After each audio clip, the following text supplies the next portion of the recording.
C'est l'incursion la plus importante opérée par Kiev sur le sol russe depuis le début de la guerre. Les soldats ukrainiens sont parvenus à avancer jusqu'à 30 km à l'intérieur de la frontière russe.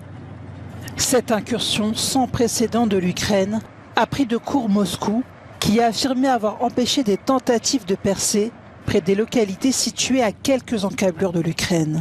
Des images diffusées par le ministère russe de la Défense montrent les combats entre les forces armées russes et les troupes ukrainiennes qui font rage dans la région frontalière de Koursk. Selon les autorités russes, des dizaines de milliers d'habitants ont été évacués depuis le début des combats. Beaucoup d'entre eux ont été pris en charge par la Croix-Rouge russe. Le président russe Vladimir Poutine a surpris l'Occident en réagissant de manière inattendue à l'offensive ukrainienne à Koursk il y a environ un mois. Offensive qui avait été largement saluée comme étant le tournant décisif dans ce conflit. Rappelez-vous, il y a un petit peu plus d'un mois, les Ukrainiens commençaient cette incursion sur le territoire russe de Koursk. Où en est-on désormais? Cécile Bartoli, vous nous avez rejoint. Il semblerait que le rapport de force soit inversé et la contre-offensive russe est donc enfin à l'œuvre dans la région de Koursk. Oui, l'armée de Vladimir Poutine aura mis plus de 5 semaines à réagir à l'incursion ukrainienne en Russie dans la région de Koursk. Vous voyez en bleu là où donc les troupes ukrainiennes stationnent et contrôlent dans la région de Koursk. Kiev qui a revendiqué la prise d'une centaine de villages. En quelques semaines, le président Zelensky annonce que 194 soldats russes ont été capturés et près de 1300 km² de territoire sont conquis. Et pourtant, peu de réactions du côté de l'armée de Vladimir Poutine jusqu'à ce jeudi. Sur Telegram, le ministère de la Défense russe annonce avoir repris une dizaine de localités en 48 heures. Vous le voyez sur cette carte, en bleu, là où sont déployées donc les troupes ukrainiennes, et en pointillé, c'est là où jusqu'où ces troupes ukrainiennes sont allées. Eh bien, on voit que les Russes ont mené des offensives dans le nord et dans l'ouest et auraient repris la ville notamment de Snagost. Des avancées confirmées par les États-Unis, selon le porte-parole du Pentagone. Mais pour une toute autre raison, les forces russes ont su tirer parti de la décision risquée de l'Ukraine de déployer ses brigades d'élite et ses blindés occidentaux dans la région de Koursk. Cela a permis notamment à la Russie de consolider une position quasi imbattable sur le terrain ces dernières semaines, ouvrant ainsi la voie à de nombreuses options stratégiques pour l'avenir. En revanche, l'Occident se retrouve dans une situation très compliquée et est obligé de faire un coup alors qu'il préférerait ne pas bouger. Avant qu'on ne continue, sachez que vous pouvez souscrire à la chaîne pour moins de 3 € par mois. Aussi, pour ceux qui veulent se lancer sur YouTube, nous avons une formation très explicative des méthodes les plus efficaces. D'ailleurs, j'ai créé une nouvelle chaîne YouTube appelée Le Jeune Initié où on parle de spiritualité. Tous les liens sont en description. Merci de participer à la croissance en mettant un like à cette vidéo. Revenons au sujet.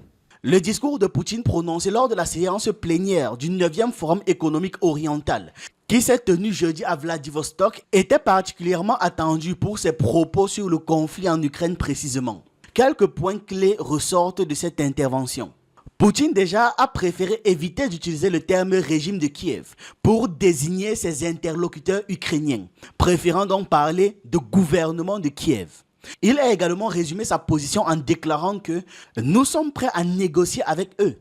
Nous n'avons jamais abandonné cette idée. Le dirigeant russe ayant déjà mené les négociations avec 4 présidents américains attend le 5e avec un sourire malicieux, ce qui pourrait laisser entendre une certaine moquerie à leur égard. C'est-à-dire, j'ai déjà négocié avec 4 présidents américains, j'attends le 5e. Là, vraiment pour dire qu'on sait que rien ne va changer fondamentalement dans la situation. Cependant, sur un ton beaucoup plus sérieux, Poutine a souligné que les autorités de Kiev regrettent de ne pas avoir suivi l'accord officiel signé lors des négociations d'Istanbul en mars 2022. Selon lui, si elles ne s'étaient pas soumises aux pressions des pays étrangers, la guerre aurait déjà pris fin depuis très longtemps. Il a aussi laissé entendre que Kiev devait regagner sa pleine souveraineté. Ces propos, bien que conciliants, semblent soigneusement calibrés. Peut-être dans l'optique de créer des divisions au sein de l'équipe dirigeante de Kiev. En d'autres termes, Poutine rejette la solution proposée par Zelensky pour régler le conflit, mais se montre ouvert à la reprise des négociations sur la base des discussions d'Istanbul de 2022 jusqu'au début du conflit du moins. Poutine a également mentionné d'éventuels médiateurs pour faciliter le processus de paix, citant donc 3 membres des pays des BRICS, en l'occurrence la Chine, le Brésil et l'Inde. de très bons amis à lui. Il a déclaré que la Russie entretenait des relations de confiance avec ces pays et qu'il était en contact régulier avec leurs dirigeants pour les aider à comprendre les nuances de cette situation assez complexe. Poutine est assez préoccupé par le fait que ses interlocuteurs insistent continuellement sur les questions de droits de l'homme liées au conflit en Ukraine et sur la violation de la souveraineté de ce pays par la Russie, tout en négligeant, selon lui du moins, l'origine du conflit. Il fait référence au coup d'État de 2014 en Ukraine, soutenu par les États-Unis, qui avait provoqué la réaction des populations russophones, ainsi qu'à la suppression de la culture et de la tradition russe.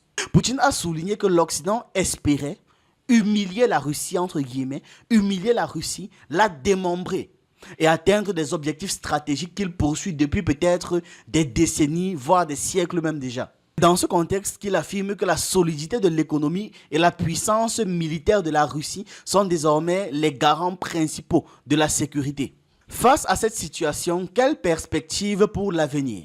Poutine reste assez méfiant envers les intentions occidentales. Cependant, il semble très probable qu'il cherche à cultiver ses relations avec les 3 pays médiateurs potentiels, à savoir la Chine, l'Inde, le Brésil.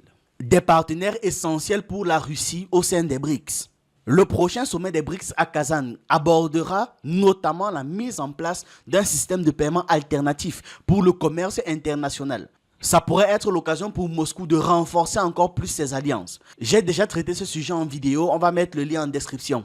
Allez regarder si vous n'avez pas encore regardé, vous allez comprendre les enjeux. Néanmoins, il y a une légère crainte de Moscou quant à ses partenaires dans l'idée qu'ils ne saisissent pas pleinement la nature du conflit. Conflit que la Russie considère comme étant une guerre de civilisation qui remonte même à des siècles, au moment où les peuples slaves ont commencé à établir leur propre église orthodoxe. En tant que stratège, Poutine va continuer à réaffirmer que la Russie est prête à dialoguer avec l'Ukraine, ce qui est en soi une déclaration factuelle, surtout face aux pressions croissantes exercées sur Moscou par les pays du Sud. Cependant, il reste peu optimiste quant à la possibilité que Zelensky accepte les conditions préalables à la paix, fixées lors d'une réunion avec les hauts responsables du ministère des Affaires étrangères russe le 14 juin. Depuis, en plus, la situation a évolué, ce qui marque donc l'apparition de nouvelles réalités. Le ministre des Affaires étrangères russe Sergei Lavrov a confirmé cette vision lors d'une interview à Vladivostok toujours après le discours de Poutine. Lavrov a déclaré que Zelensky n'est pas prêt pour des discussions sérieuses et que l'Occident l'empêche de s'approcher de toute négociation.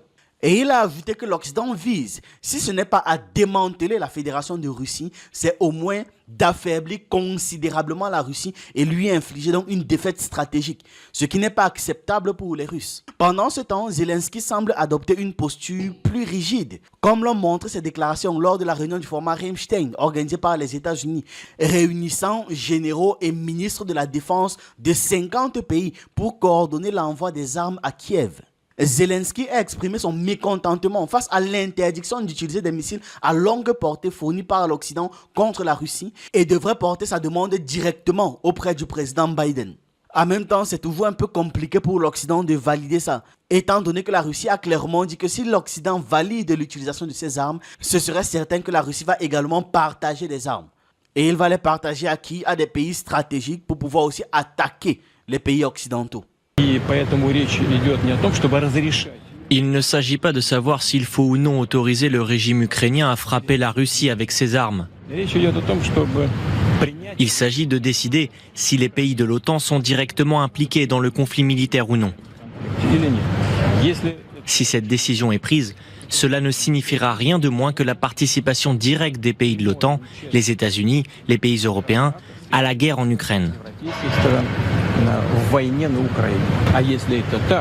Si c'est le cas, alors en tenant compte du changement de la nature du conflit, nous prendrons les décisions appropriées en fonction des menaces auxquelles nous serons confrontés. Le New York Times a expliqué que la présence physique de Zelensky à Rammstein illustrait l'importance critique de ce moment dans une nouvelle phase plus active du conflit. Selon un expert ukrainien cité par le journal, la tâche principale de Zelensky à Rammstein est de revigorer ses partenaires. Sauf que, on le sait, ses partenaires veulent le lâcher. La position de Zelensky est donc délicate. Les livraisons d'armes occidentales sont lentes. L'Allemagne, confrontée à une crise budgétaire, hésite et une opposition croissante contre la guerre en Russie se fait entendre dans les anciennes régions de la RDA. La France, elle, de son côté, fervente défenseur de la guerre, traverse une crise politique également. Et une élection présidentielle anticipée pourrait amener au pouvoir un président opposé à la guerre, opposé fermement à la guerre. Enfin, la politique des États-Unis vis-à-vis de l'Ukraine après le 5 novembre demeure incertaine. On ne sait pas qui va gagner, on ne sait pas comment est-ce qu'ils vont continuer en fait. C'est surtout ça le problème. Et il y a aussi les tensions qui sont apparues entre les États-Unis et l'Europe concernant la proposition américaine qui pousse l'Union européenne à accorder un prêt de 50 milliards de dollars à l'Ukraine et à maintenir gelés les avoirs russes jusqu'à ce que Moscou verse des réparations d'après-guerre. Selon Washington, ça va garantir que les États-Unis ne soient pas responsables du remboursement du prêt si, pour une raison ou une autre, les actifs russes étaient débloqués. Les règles actuelles de l'Union européenne qui doivent être renouvelées tous les 6 mois permettent à un seul pays de débloquer ses actifs, ce qui, selon les Américains, met en danger la sécurité du prêt. Je ne sais pas si vous comprenez le piège à ce niveau. En gros, ils sont en train de faire en sorte que ce ne soit pas eux qui payent pour une guerre qu'ils ont déclenchée. Et plus vicelard que ça, ils se rendent compte que tiens, l'Union européenne peut sortir de cette pression. Si un seul pays décide de ne pas respecter, décide de dire tiens, moi je débloque, tous les autres vont devoir débloquer. Et ça, les États-Unis ne veulent pas. Donc, ils veulent imposer une loi selon laquelle il faudrait une sorte d'unanimité pour qu'en fait les actifs gelés russes soient débloqués. Ces gars, ils sont malins. Ils font toujours tout pour n'avoir à rien payer alors qu'ils sont les premiers à faire des dégâts et les premiers à avoir des profits des dégâts qu'ils génèrent. Sur le front du Donbass, la stratégie de Poutine semble porter ses fruits. Il a misé sur l'idée qu'une défaite décisive des forces ukrainiennes sur les points clés du front va entraîner l'effondrement global en fait de l'ensemble de l'armée de Zelensky. Les premiers signes de cette évolution sont déjà perceptibles. Poutine, avec une confiance assurée, a affirmé que Zelensky n'a rien accompli avec l'offensive de Koursk. Les forces russes ont non seulement stabilisé la situation à Koursk, mais ont également commencé à repousser les troupes ukrainiennes des zones frontalières, tandis que dans le Donbass, l'offensive russe a enregistré des gains territoriaux considérables depuis un certain temps. Rétrospectivement, l'offensive de Zelensky à Koursk s'est révélée être une erreur majeure qui a contribué à faire pencher la guerre en faveur de la Russie. Dans ce contexte, l'article exceptionnel coécrit par le chef de service du renseignement de la CIA et du MI6, publié par le Financial Times samedi le 7, relève que, malgré leur rhétorique et leur jeu de mots, la stratégie anglo-américaine semble être dans une impasse. Bill Burns et Richard Moore peinent même à articuler clairement les objectifs de Joe Biden, bien qu'ils considèrent que rester sur la même ligne de conduite est plus crucial que jamais. Les deux espions ont également laissé entendre que les opérations clandestines menées par Krylo Boudanov, le chef du renseignement militaire ukrainien, pourraient être la seule option restante dans cette guerre par procuration. Cette reconnaissance d'une dépendance accrue aux opérations secrètes marque la chute dramatique pour une superpuissance. Les unités russes en tout cas poursuivent leur nettoyage de la région de Koursk en éliminant les groupes de combattants ukrainiens. Les forces russes continuent de libérer de plus en plus de localités. La ligne de défense des troupes ukrainiennes près de cet endroit et cet endroit semble être pratiquement effondrée. Les forces ukrainiennes font tout leur possible. Ils se démènent en fait pour pouvoir maintenir le contrôle sur cet endroit. Un point donc logistique clé. Si elles perdent cette ville, ça va marquer l'échec définitif de l'opération Koursk pour Kiev. Il y a aussi des rapports récents qui indiquent que certaines formations ukrainiennes ont commencé à se retirer vers les régions de Soumy dans le cadre donc d'une rotation. Cependant, les renforts censés remplacer ces troupes ne sont toujours pas arrivés dans la région de Koursk. La veille de tout ça là, le ministre russe de la Défense a rapporté que les forces ukrainiennes ont tenté à 4 reprises de percer les lignes russes près de cette localité en direction de Koursk. Et ces tentatives ont coûté à l'ennemi 8 véhicules blindés, dont 4 chars, 3 véhicules de transport de troupes blindées et 2 véhicules de barrage.